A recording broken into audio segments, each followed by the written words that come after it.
vocês sabem, Deus sempre nos ouve. Ele ouviu Adão e Eva no jardim, Ele ouviu Moisés no deserto, ouviu Daniel e Jonas em situações desesperadoras, e ouviu as vozes do seu povo clamando por esperança. Profetas e camponeses, pastores e pecadores, judeus e gentios, as muitas orações têm ecoado através da história. Deus ouve. Mas houve uma época em que o mundo não conhecia Jesus. Era um tempo sem o Messias, sem esperança e sem paz. A história nos conta que 400 anos antes do nascimento de Jesus, não se havia registro do próprio Deus falando com o seu povo. Durante esse tempo, tudo o que sabiam eram regras de outros reis, viviam na opressão de impérios maus e na incerteza de um Deus que não conseguiam ouvir. Aonde estava Jeová? Aonde estava o Messias prometido? Mas o profeta Isaías havia escrito que o Messias viria, o maravilhoso conselheiro, o Deus forte, o Pai da eternidade, o príncipe da paz. O povo que andava em trevas viu uma grande luz. Então, finalmente Deus se manifestou. O silêncio foi quebrado pelo choro de um bebê. Jesus, a promessa viva, se tornou carne e habitou entre nós. Bom, e foi assim que o Natal chegou. Esse é o tempo em que nos reunimos com a família e amigos, trocamos presentes e nos envolvemos no espírito de amor e solidariedade que sempre acontece nessa época do ano. E nesse grande movimento de dar e receber presentes, organizar as festas, ceias, jantares, frequentemente nos esquecemos do verdadeiro significado do Natal.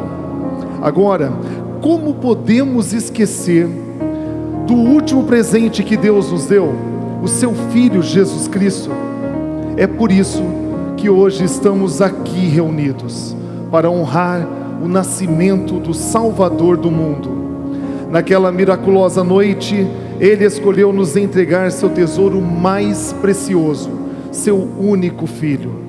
Através deste presente, nossas orações por esperança, paz, amor foram respondidas.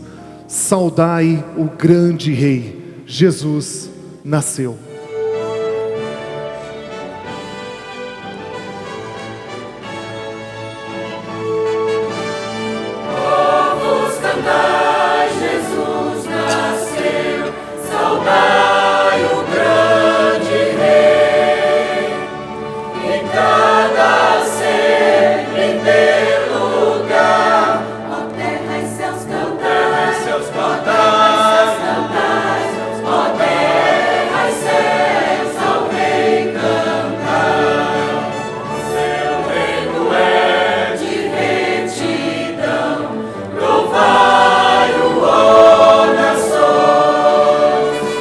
Montanhas e mares, a criação.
Mas a história não terminou ali.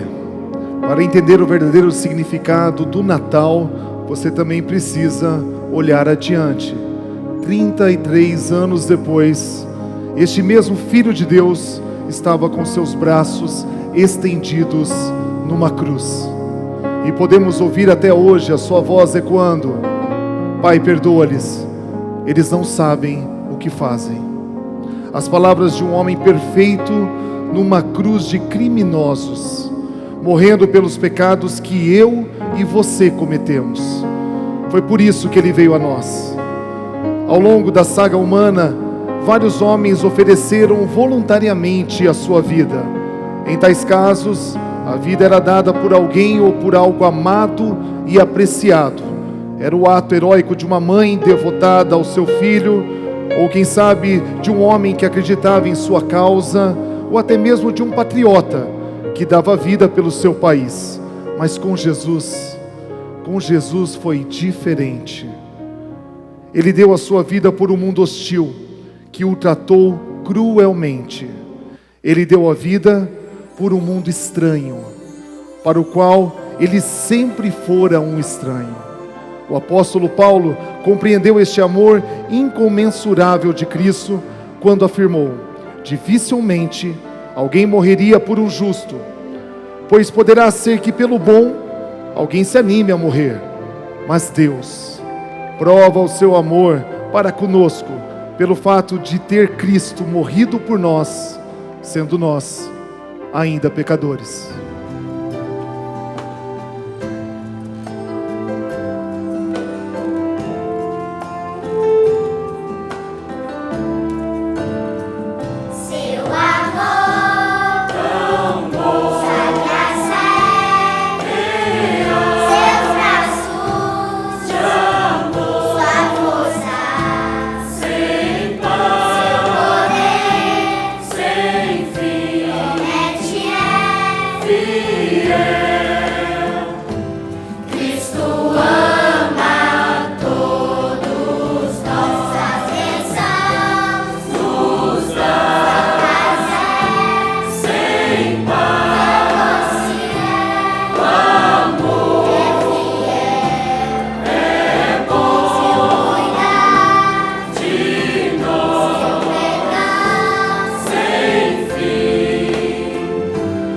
Cristo ama.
cruz repousa sobre a história como um irresistível diamante.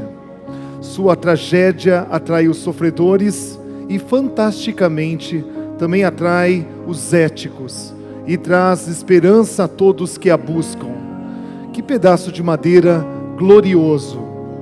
Ela foi idolatrada e desprezada pela história, algumas vezes forjada de ouro e de prata, outras queimadas, abusadas, descartadas.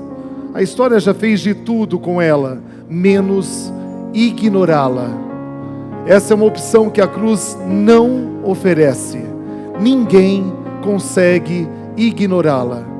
Você não pode ignorar um pedaço de madeira que sustenta o grande marco da história. Um carpinteiro crucificado, dizendo que era Deus na terra, o divino, eterno, o exterminador da morte. Dê uma olhada na cruz conosco. Vamos observar esse momento da história. As palavras naquela sexta-feira foram amargas. Dos espectadores, ele ouviu: desce da cruz, se és o Filho de Deus. Dos líderes religiosos, ele ouviu: salvou a todos e não pode salvar a si mesmo.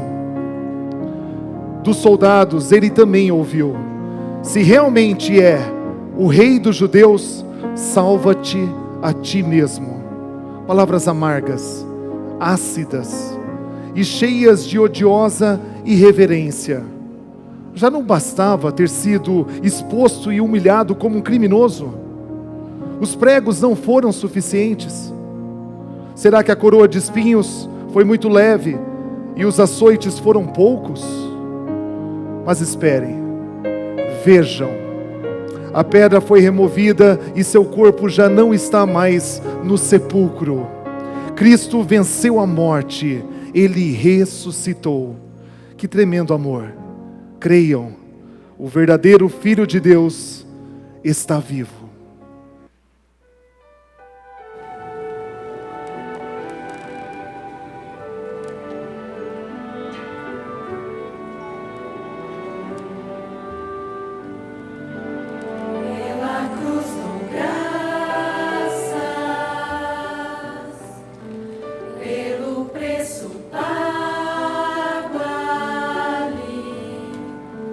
Meu pecado suportou.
Ah, que final!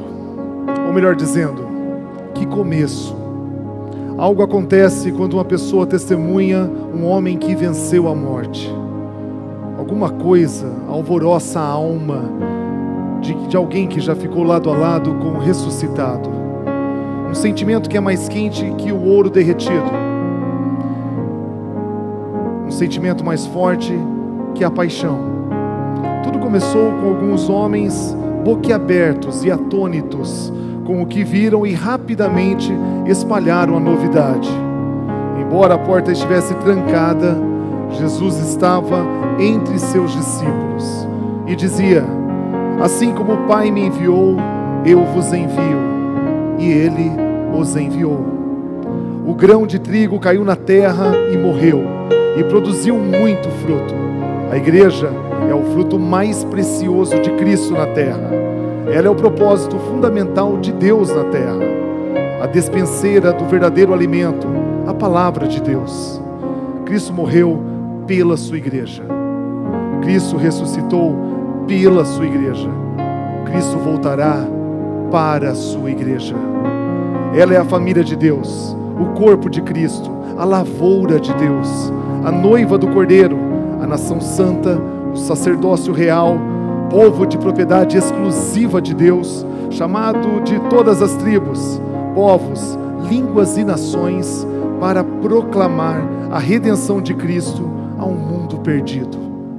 Com a ressurreição, Cristo nos atraiu para si, a fim de que todos sejam um, para que o mundo creia.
Para muitas pessoas, hoje o mundo ainda está em trevas. Para alguns, a morte de Jesus foi somente um acontecimento trágico na história. Mas todo o coração é faminto por esse grão de trigo que se tornou o pão da vida. Jesus, o Cordeiro de Deus, veio do céu. Ele morreu em nosso lugar, pagou por nossos pecados e venceu a morte para sempre. Mas o último capítulo ainda não foi escrito. Jesus prometeu que voltaria e levaria todos aqueles que nele crescem para viver com ele na nova terra, novos céus.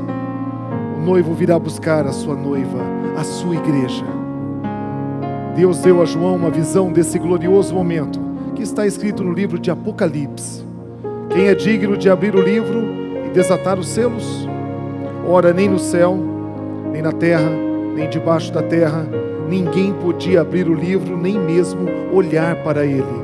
Então, um dos anciãos disse: não chores, olhe, eis que o leão da tribo de Judá, a raiz de Davi, venceu para abrir o livro e seus 7 selos. Jesus é digno, e um dia nós o veremos face a face.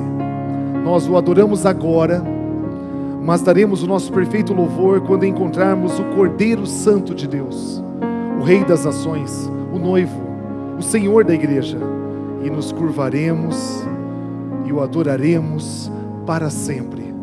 Se buscarmos ouvir os testemunhos com o coração aberto, desarmado, e nos abrir aos sinais que Jesus não cessa de operar, então saberemos que Ele verdadeiramente ressuscitou. A Ele nos entregaremos, sabendo que assim percorreremos o caminho santo, e à semelhança de Tomé, um dia colocaremos as mãos do lado perfurado de Jesus e professaremos: Senhor meu e Deus meu.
Juntos trabalhar até que Ele venha.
quero deixar apenas uma reflexão para você nessa noite, porque hoje de manhã eu falei algo aqui sobre o Natal, segundo a narrativa do Evangelho de Lucas.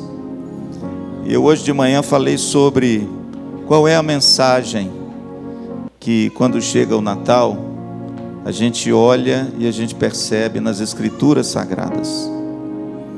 Porque hoje o Natal, irmãos, para muitas pessoas, virou uma festa secular. Virou apenas comida, bebida, presente e, quando não, embriaguez na vida de muitos. E hoje eu falei sobre um autor que, num dos seus livros, ele disse que quando se aproxima o Natal, ele tem o costume de se achegar aos evangelhos, porque ele quer perceber o que aconteceu no primeiro Natal. E hoje pela manhã eu falei que uma grande imagem do primeiro Natal é a humildade. Humildade. E eu falei que o Evangelho de Lucas focaliza essa imagem de humildade por causa da narrativa do capítulo 2 em Lucas. Primeiro, o texto diz que José e Maria foram para Belém e ela montada num jumentinho, um animal de carga, um casal humilde, um casal que não tinha posses. E quando eles chegam em Belém, a Bíblia diz que a casa que eles ficaram hospedados, porque esse é o sentido da palavra hospedaria no grego, é uma casa que não tinha lugar no quarto de hóspede para eles. E pelo fato de não ter lugar nesse quartinho de hóspede de uma casa simples da Palestina, quando Jesus nasceu, ele não foi depositado num quarto com um berço bonito, mas ele foi depositado no lugar da casa onde eles guardavam as suas crias à noite, por causa do frio e por causa dos ladrões. E foi nesse lugar da casa onde os animais ficavam, que a Bíblia diz que Maria depositou o seu filho numa manjedoura. Só Lucas fala isso. Se nós não tivéssemos o Evangelho de Lucas, nós não teríamos essa narrativa. Então veja, querido, que a segunda imagem da humildade está no nascimento de Jesus. Mas há uma terceira imagem do Evangelho de Lucas que fala sobre essa humildade. No capítulo 2 ainda, a Bíblia diz que os pastores, eles apacentavam seus rebanhos nas vigílias da noite, nos campos de Belém. E a Bíblia diz que nesse campo de Belém, diante de pastores, o céu se abriu e a glória apareceu. E a Bíblia diz que junto com a glória de Deus, uma milícia celestial. E junto com a milícia celestial apareceu um anjo. E esse anjo disse para os pastores assustadíssimos, porque eles ficaram temerosos. E eles disseram, e o anjo disse o seguinte: olha, não temais, eis que vos trago uma grande notícia, uma notícia de grande alegria, é que na cidade de Belém nasceu o Salvador, Jesus Cristo, o Senhor. A Bíblia diz, irmãos, que os pastores saíram e de repente, quando entraram em Belém, eles encontraram exatamente aquilo que o anjo disse, porque haveria um sinal, uma criança deitada numa manjedoura, e eles encontraram exatamente o que os anjos disseram. A Bíblia diz que eles ficaram maravilhados, e que quando eles viram aquilo ali, como os meninos representaram tão bem no teatro, eles saíram e começaram a proclamar e a contar tudo aquilo que eles viram e tudo aquilo que eles ouviram. Eu fico imaginando, irmãos, por que será que a milícia celestial e a glória de Deus não apareceu no palácio de Herodes? Você já pensou nisso? Por que será que a glória de Deus não brilhou no palácio de Pilatos? Por que os anjos, quando trouxeram as boas novas de grande alegria, não trouxeram para o exército romano? Por que será que a glória de Deus e os anjos, no maior acontecimento dessa história, não apareceu a nenhum dos poderosos da terra? Você já se perguntou isso?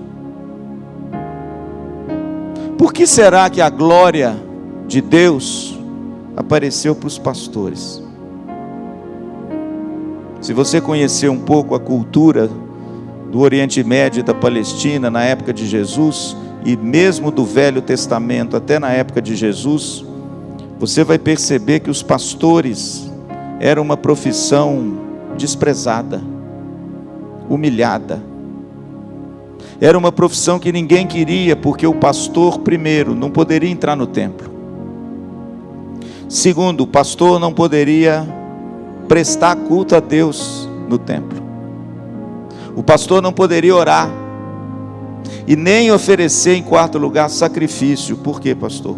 Porque os pastores eram considerados imundos, porque eles cuidavam de animais.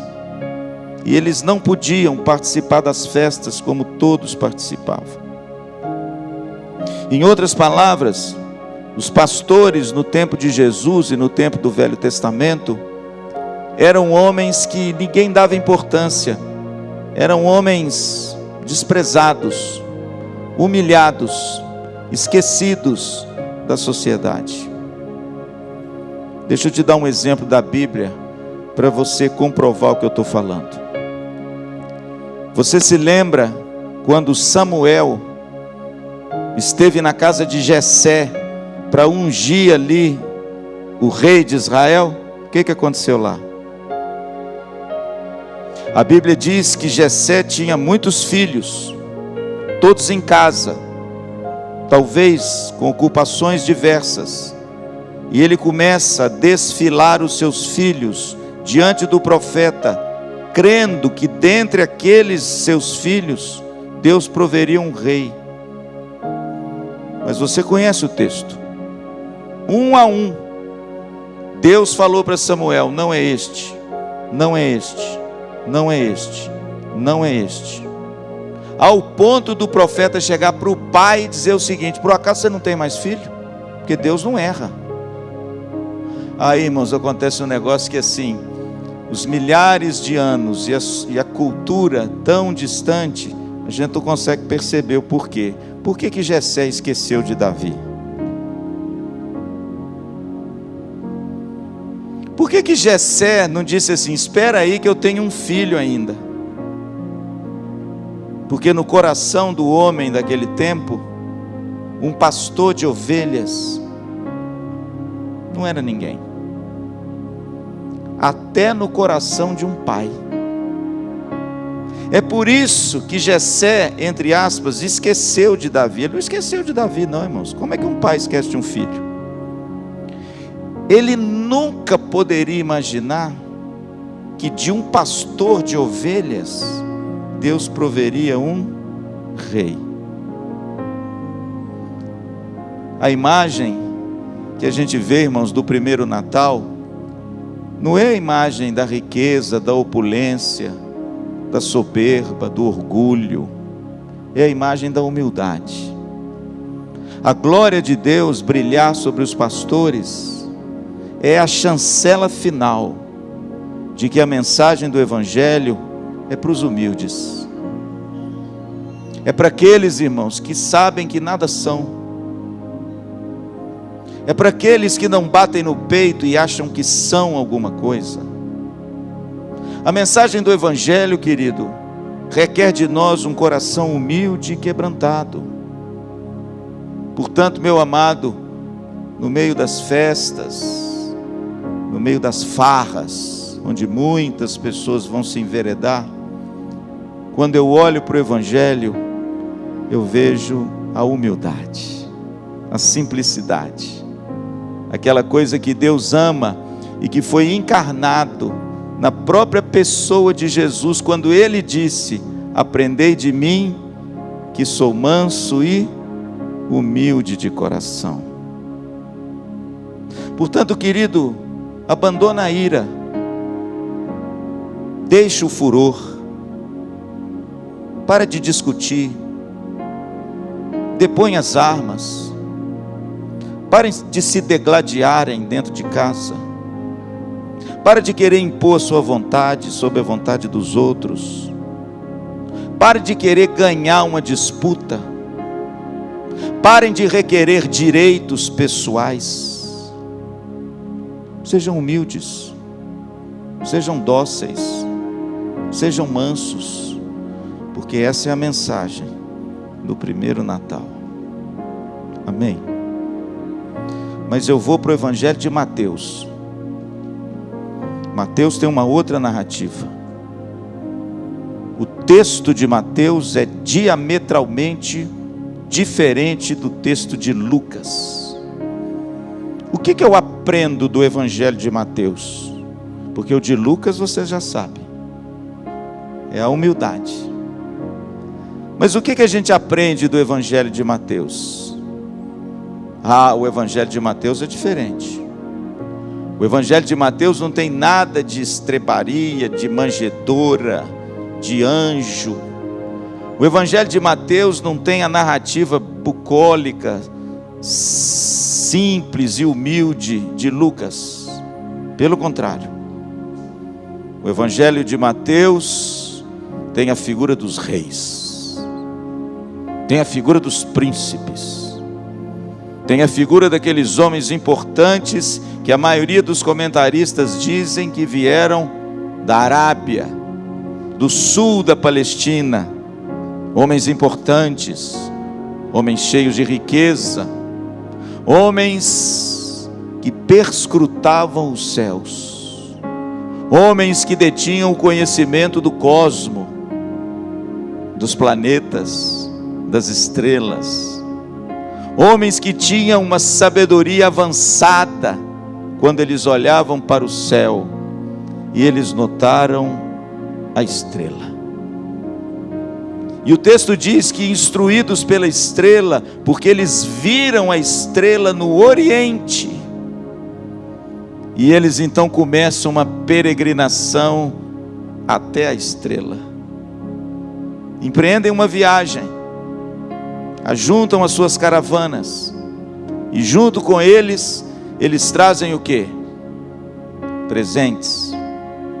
Porque naquela época era muito comum, quando uma comitiva real de pessoas importantes, elas se direcionassem a uma outra, para honrar uma outra pessoa importante, e eles saem do seu país, e eles, nas suas caravanas, percorrem um longo caminho, e a Bíblia diz que até chegarem sobre uma casa, a casa que Maria estava, a mesma casa que ela depositou o menino na manjedoura, no lugar dos animais. E quando eles chegam, a estrela estava pousada em cima da casa, e eles encontram o menino. E quando eles veem o menino, eles se prostram. Quando eles veem o menino, eles se alegram. Quando eles veem o menino, eles depositam aos pés desse menino 3 presentes raros, preciosos, caríssimos. Quais são eles?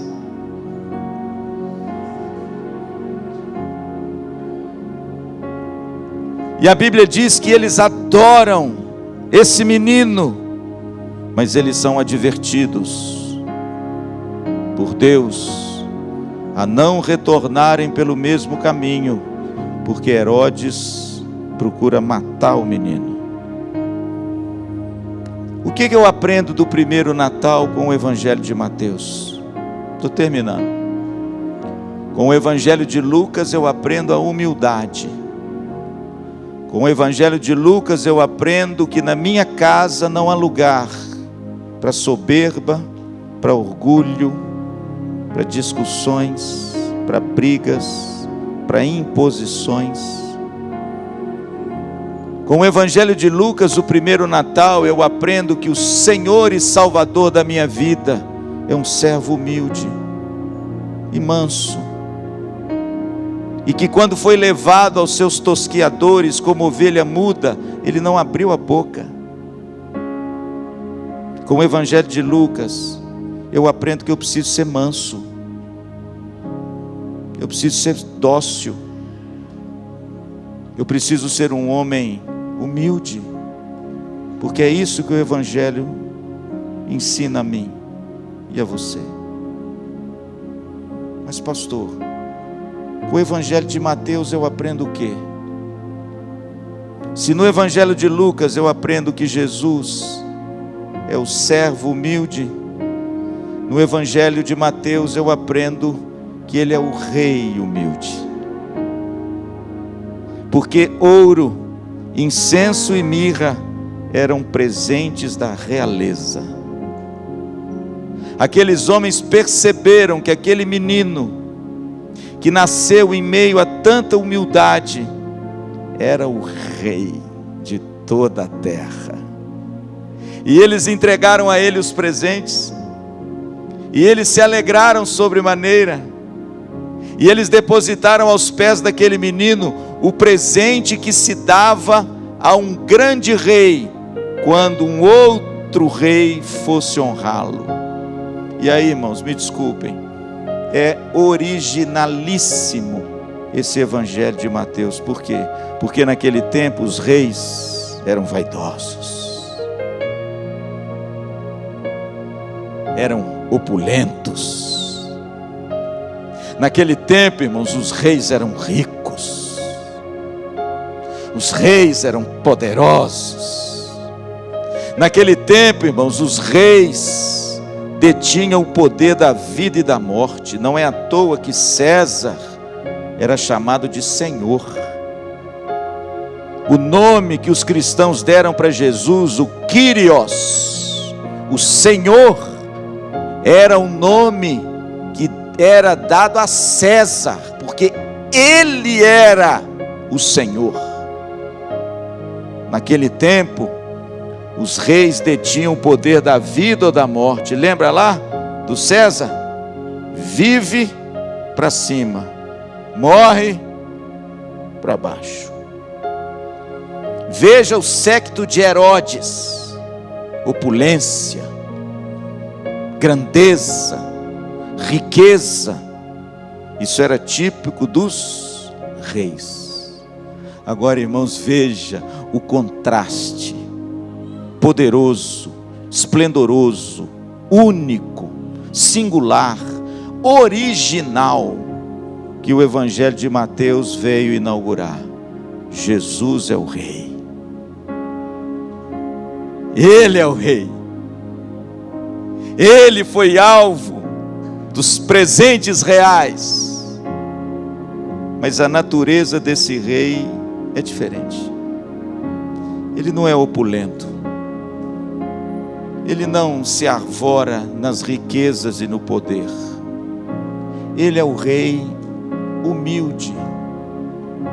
Pastor, aonde existia isso no passado? Em lugar nenhum, em cultura nenhuma, em livro nenhum. Nunca, jamais se escreveu ou pensou sobre um rei humilde, porque todos os reis eram soberbos, poderosos, arrogantes.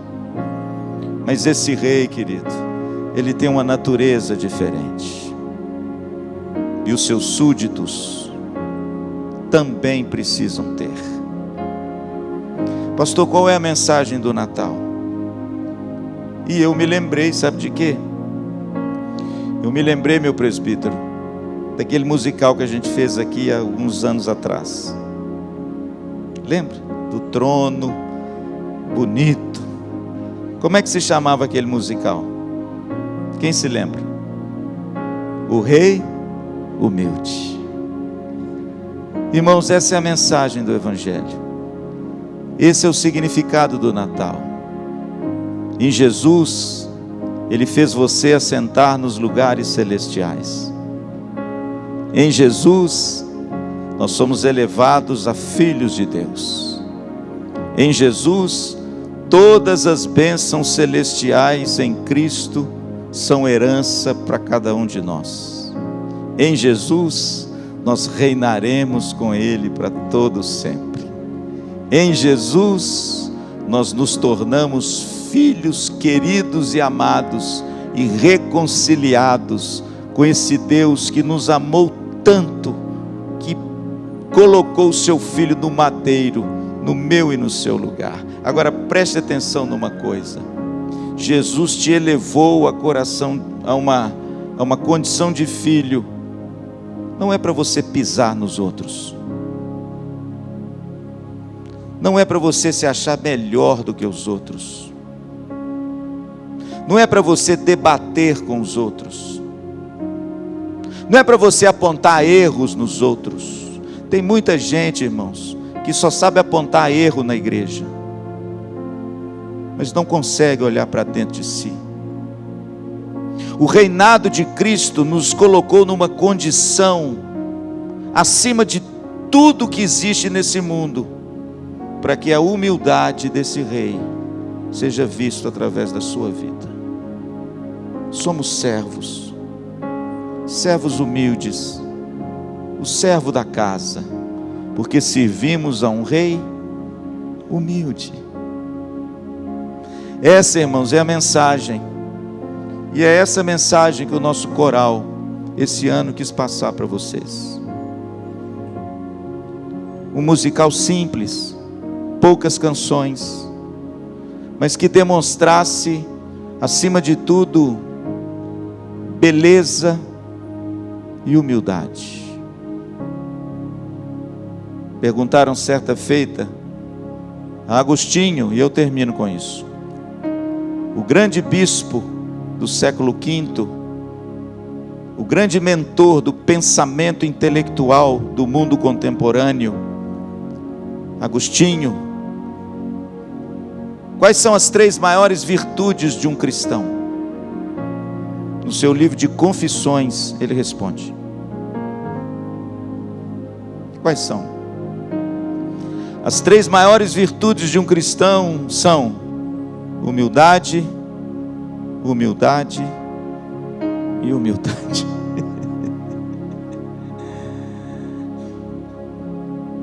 Essa é a mensagem do Natal.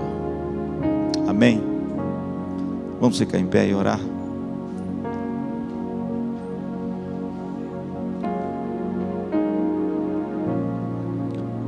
Louvado seja Deus. Louvado seja Deus pela sua vida. Louvado seja Deus por você estar aqui nessa noite. Tudo foi feito para o Senhor. Tudo foi feito por você. Amém. Vamos orar? Querido Deus, muito obrigado, Senhor, porque todo ano, Senhor, nós relembramos essa mensagem, e como o mundo precisa dela, como o mundo necessita, Senhor, saber dessa verdade e vivê-la nos seus relacionamentos. Como o mundo precisa, Senhor, saber que nós somos governados por um rei, que detém todo o poder e toda a autoridade no céu, na terra e debaixo da terra. Como é bom, Senhor, nós sermos dominados por esse rei. Como é bom, Senhor, nós sabermos que fomos vencidos por esse rei.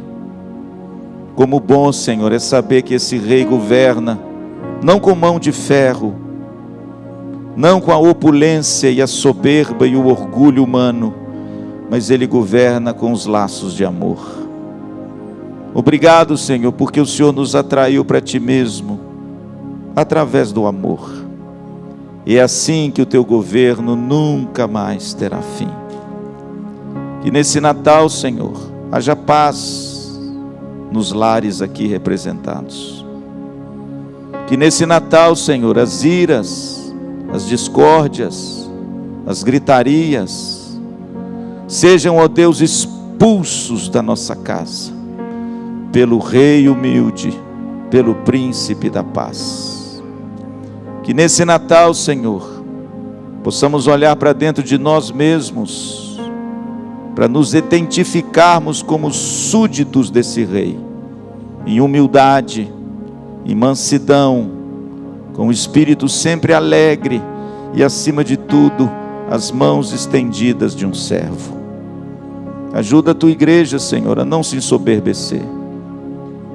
Ajuda a tua igreja a não olhar para o brilho desse mundo e nem para as aparências que são tão fugazes.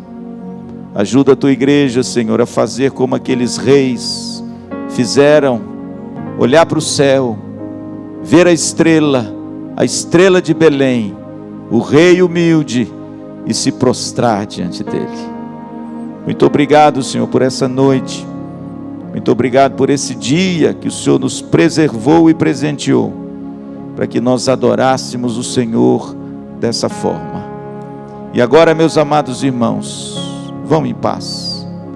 Que a graça maravilhosa do nosso Senhor e Salvador Jesus, o amor de Deus, nosso Pai, a comunhão e a consolação do Espírito Santo seja sobre a sua vida e sobre toda a igreja de Jesus, espalhada sobre a face dessa terra, hoje e eternamente. Amém e amém.